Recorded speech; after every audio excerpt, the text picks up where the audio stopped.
Hi, everyone, and welcome to another episode of the Virtual Delegate. Thank you so much for taking the time to join us here every single week. We have loved all of the energy, all of the support. This really is about bringing us together as an industry to explore the future and ask big questions about all of our roles in it. And remember, the Virtual Delegate is interactive, so we want your comments, your questions, your feedback, your point of inspiration throughout the episode. And of course, everybody loves some free chocolate. So if you do that, we will select someone at random at the end of the episode to get this frankly forgettable free bar of chocolate that we will send you in the post. In the unlikely event that you have missed any of the episodes so far, then just type the word recordings in the comments and we'll make sure that you get them. We've had world-class experts on platform, on killer content, on strategy, and on business models. So make sure that whatever you do not miss a single episode. So without further ado, you're here, I'm here, our guests are here. I think we should get started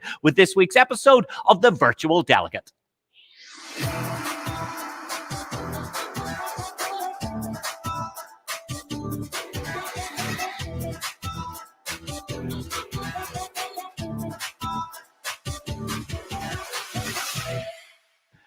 So you are welcome to the virtual delegate. I think at this point we know that hybrid isn't just the future, it is here right now, and more importantly, it's here to stay. But what impact do hybrid and virtual programs have on format, on agenda, on legacy when we design our events moving forward? Well, today you join us live from Belfast's Hybrid by Design venue, the beautiful ICC Belfast, as we hear from experts across the industry, as we delve into what it is that will take your next virtual or hybrid event and make it unforgettable, but of course, hopefully, for all of the right reasons. So let's take a moment now to meet this episode's guests. Joining us on the virtual delegate this week, we welcome Leslie Williams, Managing Director for the Best Cities Global Alliance. Rachel McGuckin is Director of Business Development at Visit Belfast in Northern Ireland. And Steen Jacobson, Vice President at Dubai Tourism in UAE. And first up, we are joined by Steen Jacobson. Steen is the Vice President at Dubai Tourism, where he oversees Dubai's business events and city operations for the official Convention Bureau of Dubai. Now, prior to joining Dubai Tourism in 2013, Steen held a role as Director of Copenhagen Convention Bureau for 8 years. Another stunning, beautiful city that I've loved spending time in. Dubai has been one of the first destinations in the world to really embrace the hybrid model. So this is an invaluable opportunity to learn from their experience, and we are delighted to have you with us. Steen, thank you for joining us on the virtual delegate. Thank you for having me, David. It is wonderful to have you on board. Now, Steen, I think everyone knows that you and your team moved quite quickly to explore and pilot the in-person and the hybrid business model, perhaps faster than anyone else. How has everyone found the experience so far? Well, so far, I must say it has been fantastic. We were fortunate that we were one of the first destinations that could allow our travel, tourism, hospitality, and event sector to open again. That happened already in July last year. We opened for business events in September. International business events resumed in October last year. And since then, we've had a good number of industry trade shows and exhibitions taking place within some of the key industries for Dubai, such as IT, technology, food, and healthcare. We've also seen a number of conferences held by corporate companies as well as associations. So it's really been terrific to see that the event sector has come back. There's a lot of appetite from organizers that we feel really wants to get back to doing their events again, and the response from delegates has also really been good. It's so encouraging to hear. And as an industry, as we're looking around at the moment, Steen, and spotting who is moving first and who is experimenting new ways, it feels like Dubai is leading lots of conversations. But I know other destinations are struggling to prioritize events in the minds of governments who are quite rightly distracted and focusing on the health and well-being of the people around them to control the spread of the pandemic. Tell me, in Dubai, who is leading the conversation? It seems like the corporate voice, the voice of the event industry, is front and center with decision makers. Yeah, well, a few things that I think that has allowed us to restart the event sector quite quickly, obviously based on a quite detailed set of health and safety guidelines, a protocol that was developed in a very collaborative way between the private sector and the governments. We initiated the development of these guidelines from the government, inviting venues, event organizers, and other stakeholders across the event and tourism ecosystem in Dubai to be part of those discussions, ensuring that the health and safety protocols that everyone could have their voice heard, they could provide their input, and in the end also take ownership of those health and safety protocols, ensuring that when events were then put back on, that those protocols that they were then fully implemented. The other thing is that we recognize, and the government at large in Dubai recognize, the important role that events play in transforming economies, transforming societies. So we were really, really keen to get our events back started as quickly as possible, because we know how important they are to get the economy back up. And that's one of the things, obviously, also that the governments have been battling throughout the pandemic, is to get the economy restarted. And events that we have in Dubai within some of our key industries and key sectors, they are vital to get the economy going, again. So we really work with the organizers, allowing them to get their events back on, and the response from them has really, really been fantastic. Now, obviously, as event professionals, we are dying to get back into the room, to meet our delegates face to face, to bring that material alive inside actual venues. But we should also accept, I think, that audiences may have some hesitancy. What have you learned about making audiences and planners, associations and corporates actually feel safe about getting back into the room? Well, I must say that, a couple of things. That's those that have attended face-to-face, they've been delighted to come back and attend face-to-face events again. And I think it tells everyone in the industry that face-to-face events, they will not go away. They're here to stay, and they will come back. They will come back very strongly. They will look different, though, and that's where the technology and what we've seen with the integration into hybrid events, that's where we'll see that will continue. We've only, I think, seen the beginning of it. I think it's very exciting. That's the opportunity to reach a larger audience, and the use of technology throughout the events. So much more, I'm sure, will happen in this space. Something that's being embraced, I think, both by organizers and also by delegates. But the response from delegates in coming back, attending face-to-face events has really, really been fantastic, I think. And I've attended a couple of conferences also in Dubai over the last 6 to 8 months.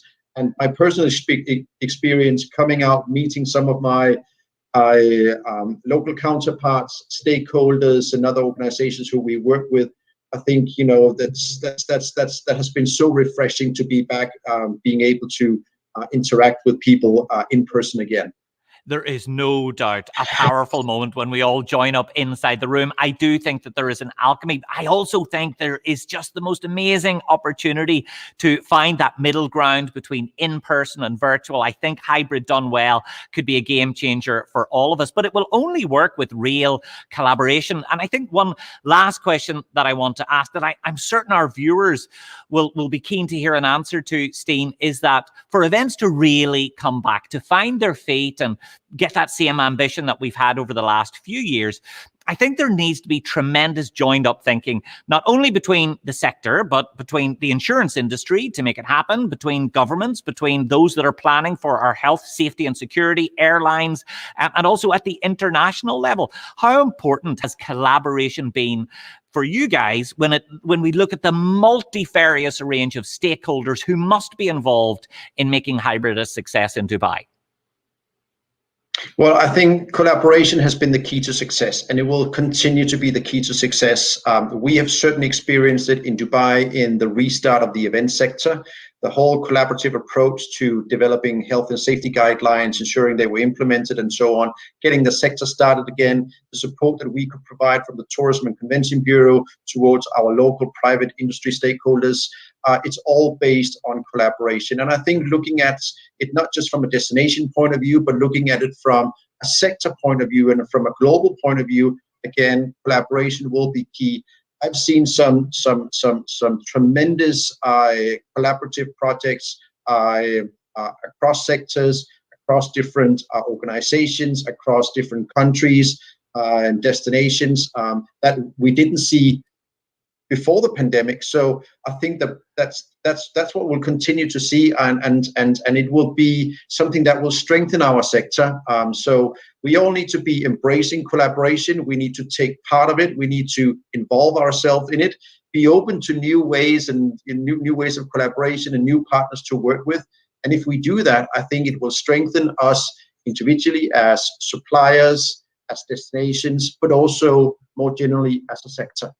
And if we need any more proof that there is an opportunity in these hybrid and virtual events, this has been a great opportunity for me to see what I will look like in the future. Steen, I honestly feel like you and I could be my brother from another mother. We're like identical twins. I think we should see if our parents met at any point in the 80s. There's a good chance we're related. Steen, thank you so much for joining us. Stay there. We will have you join us for a panel in just a few moments. So lots to be inspired by with Dubai. But of course, there are many destinations across the world that are investing heavily in making sure that hybrid and virtual can be a game-changing experience. If you want to find more about the work of the team at Dubai, you can see all of the details that you need on screen. So let's look at some of those other destinations now and explore exactly what they're doing to make their next hybrid event not just good, but great. And our next guest is Leslie Williams. Leslie took up the post of Managing Director for the Best Cities Global Alliance in January 2020.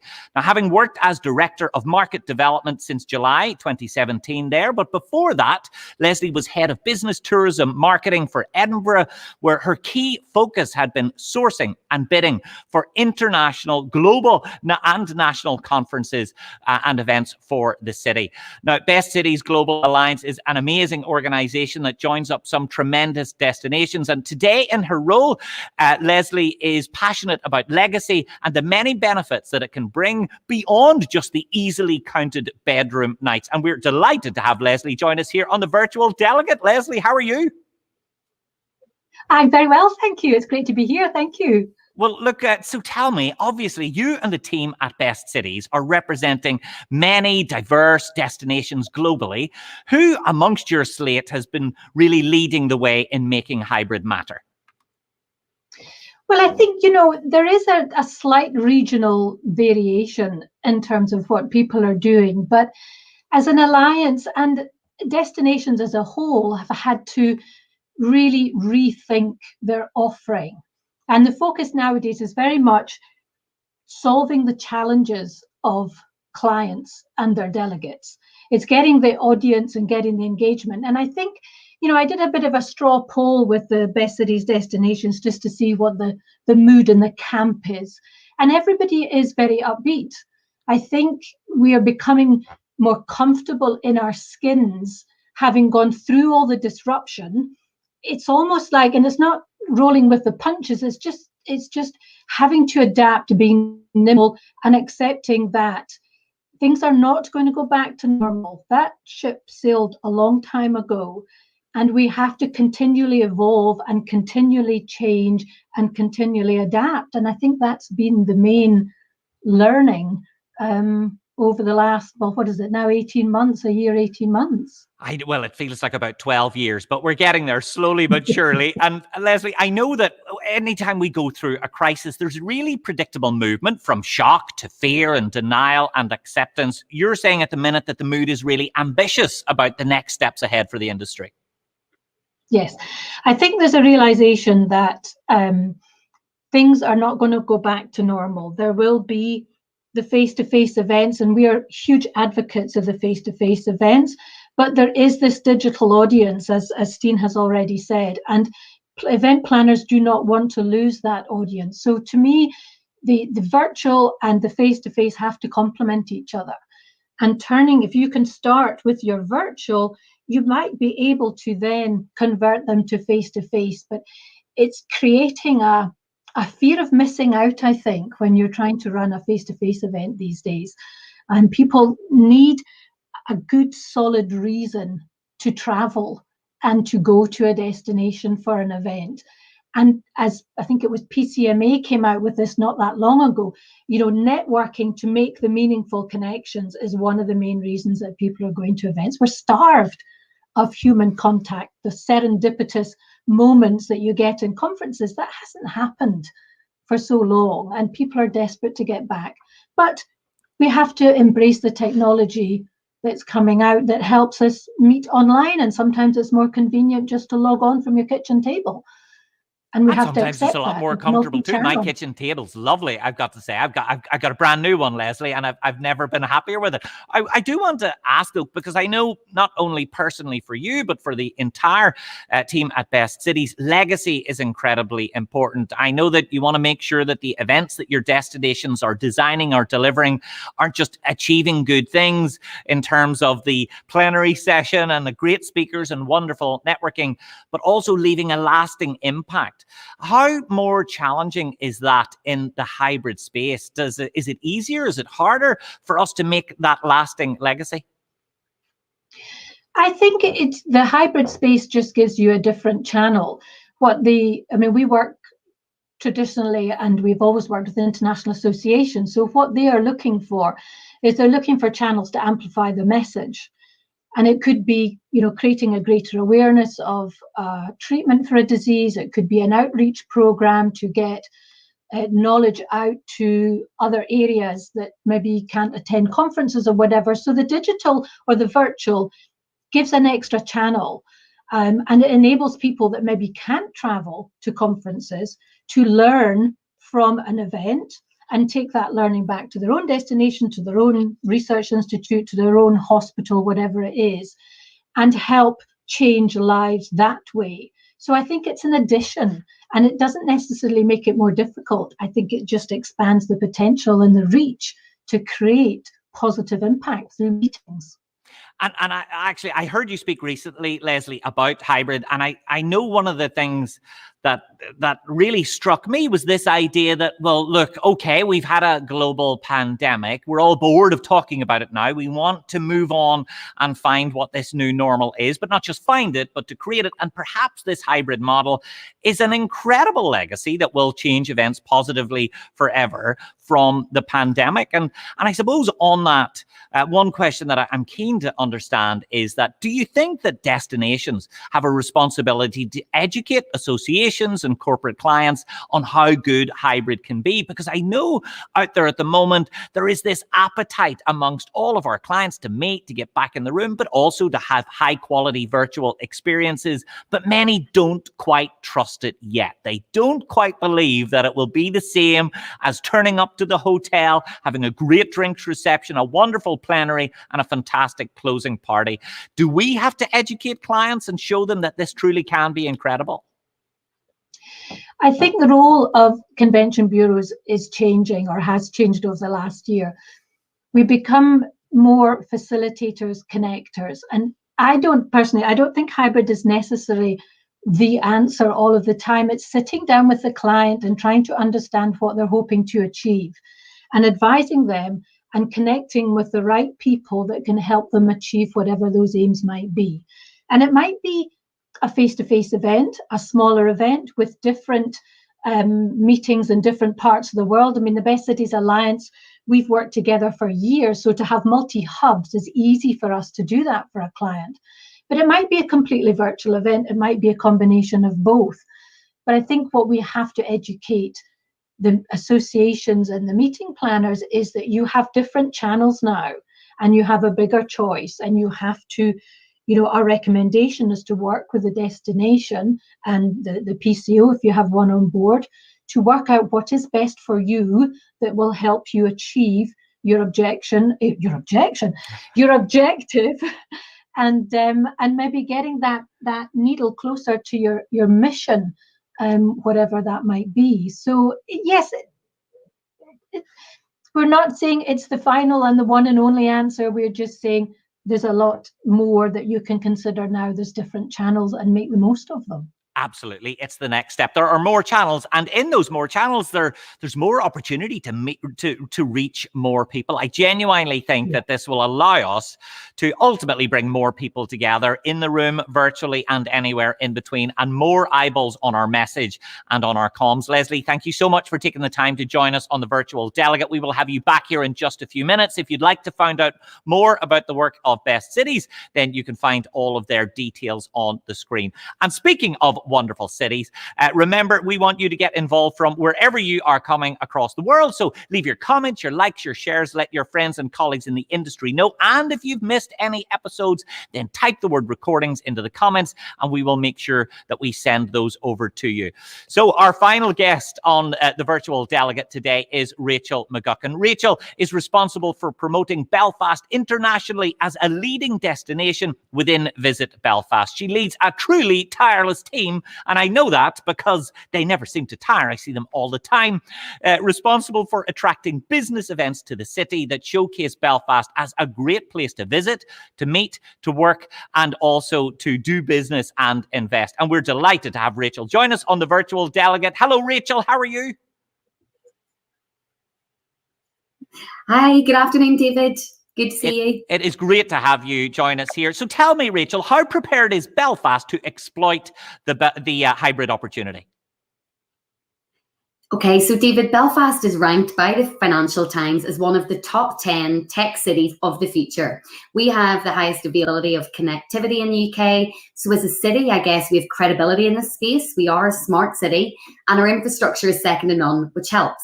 But we do know, of course, that this is not enough. You really need your industry and hotels and venues to be prepared. You need them to embrace and invest in hybrid, to be innovative and totally redesigning events. And that's something I think Belfast has done and is doing really well.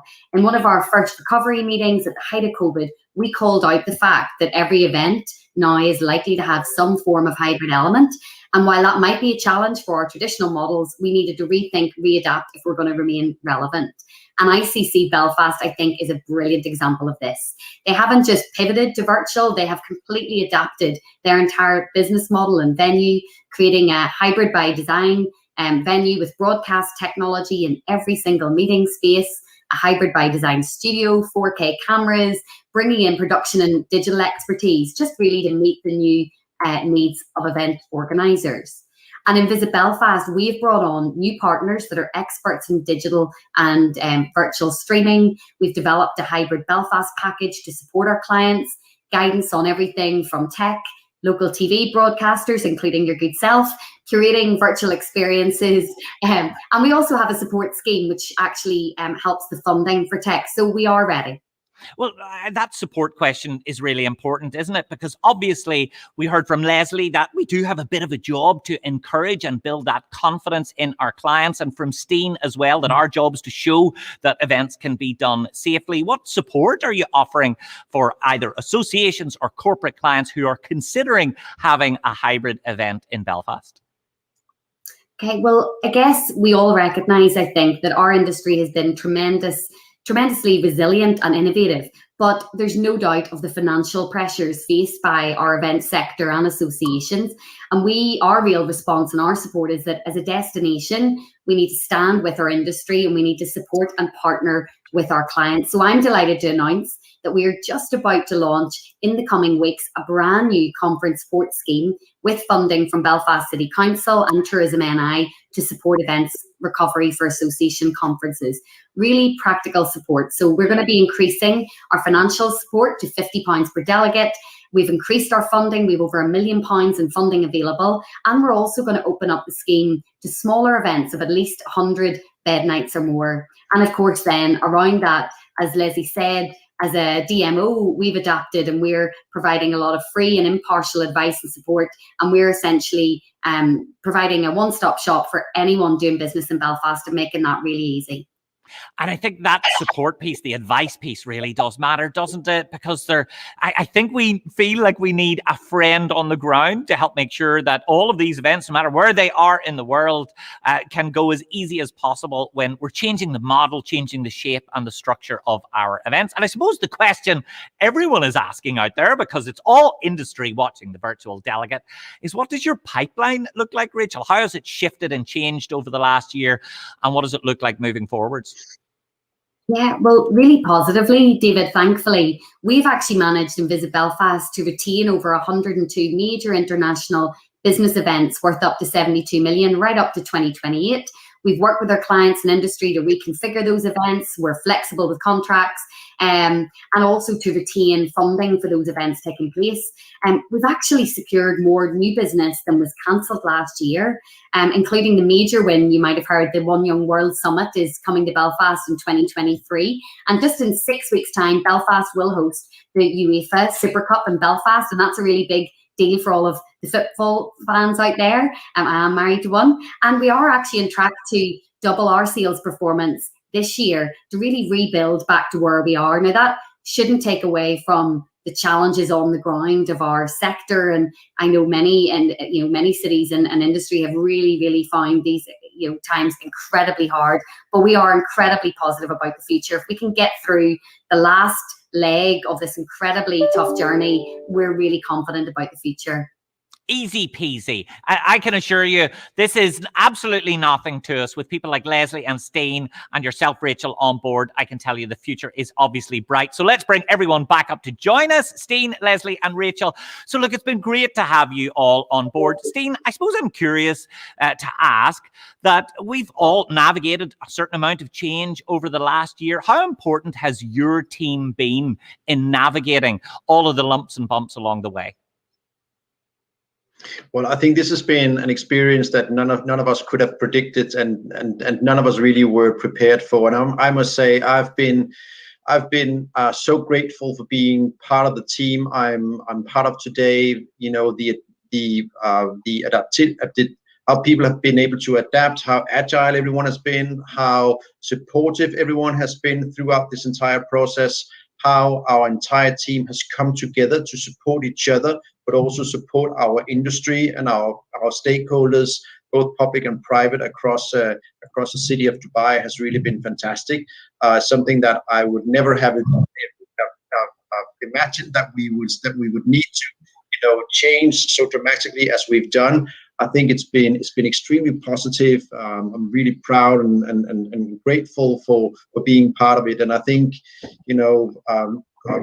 the resilience that everyone has shown really makes, not just our team or Dubai, but I think our entire industry really resilient to face any kind of challenge that would be thrown at our industry in the month and years to come. Steen, you must have, when you left Copenhagen, thought, oh, I know, great idea.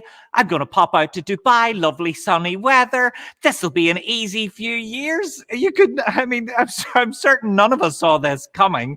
So I'm delighted to see that you are booming and your team is doing well. And Leslie, I remember I was there in the room when you took up the role as MD of Best Cities. Could you possibly have imagined that this is what you would have been navigating in your tenure?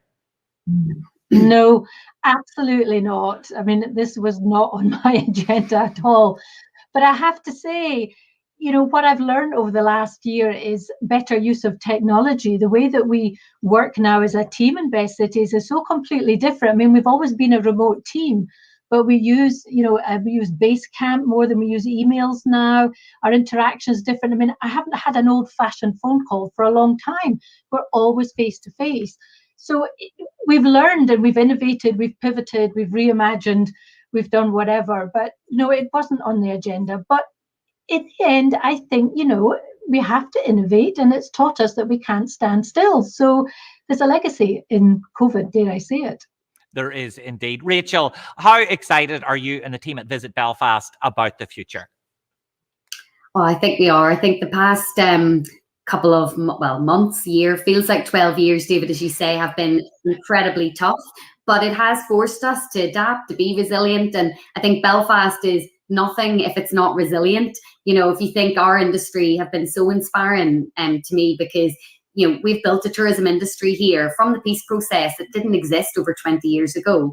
And I think that, that resilience and determination to succeed and not give up. And we really value tourism and business events. That's really rallied the city and rallied our industry. So we're feeling good about the future and incredibly proud to be part of this fantastic, talented industry. And of course, this wonderful panel today. Well, I can assure you, Belfast has got through much worse than COVID-19. If anything, COVID-19 should be more afraid of Belfast than we are of COVID-19. So look, I want to thank all three of you, Steen, Leslie and Rachel, for your generosity. We've got loads of great comments and it's wonderful to have you on board. I cannot wait to see all three of you in person sometime very soon. Absolutely. Thank you Take very care, much. everyone. Thank you so much. And of course, thanks to all of you for tuning in every week to the Virtual Delegate. Remember to tag your friends and colleagues in the industry in the comments below so they don't miss out. And I think it's about time that we selected our random chocolate bar winner. So I'm going to look away off to the side to make sure that I cannot see so that they're selected randomly. And our winner is Joe French. Hello, Joe. Joe, send us a little message on LinkedIn. Yes, you're watching us on LinkedIn. Send us a little message there and we will make sure that that chocolate bar gets out to you. Apparently, it's calorie-free, Joe, because when you win things, they don't count towards your Weight Watchers points. They certainly don't in mine anyway. Well, folks, we are back next week for the last episode of this season of the Virtual Delegate. So make sure that you tune in. I hope you're all staying safe as well. I hope we'll catch up with you soon. I'll see you next time on the Virtual Delegate.